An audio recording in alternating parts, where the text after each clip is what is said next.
Dilfuzaxon degan doktor bo'lardilar, esinglarda bo'lsa. U vrach sinimizni opalari o'zini qizini Toshkentga o'qishga jo'natgan, xolasinikida yurib o'qishga kiraman deganda yo'lda DTP bo'lib qolgan, avariya bo'lib, shu oyog'ini bosib ketgan mashina больницада yotgan, endi oyog'ini kesamizga o'tgan, shu darajada travma og'ir bo'lganda, keyin o'sha paytlarda u kardiolog qizimiz ham kardiologiический holatlarda natija olganliklari uchun karantin bilan qiziqib yurgan paytlari edi.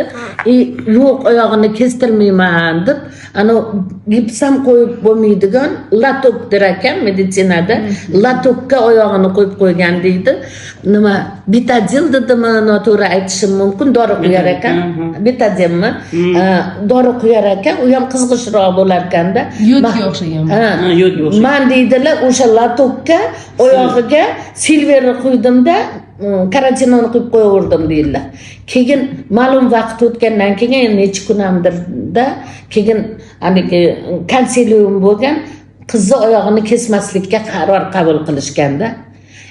Shunaqa yig'lardilar opam oldida, menga ishonib jo'natgan qizlarini. Men anaqa qila olmadim, saqlab qola olmadim. Endi baxtsiz voqea-ku, shunda ham deb hozir keyin u qiz yurib ketdi. Hali ozgina hassaga tayangan paytlarda biza ishonmaydigan darajada sensatsiyaligi uchun shu qizni ko'rsak bo'ladimi deganimizda jiyanlarini hassada olib kelganlar, yurib oyog'ini bosib sekin hassaga tayanib kelganlar. Doim gaplashganimizda so'rab turamiz, qanaqa jiyan desak, jiyan allaqachon institutga kirib, institutni ham bitirib bo'ldi. Hassada ham yurib, ozgina yurdi, uyog'iga tashlab yubordi hassalarini.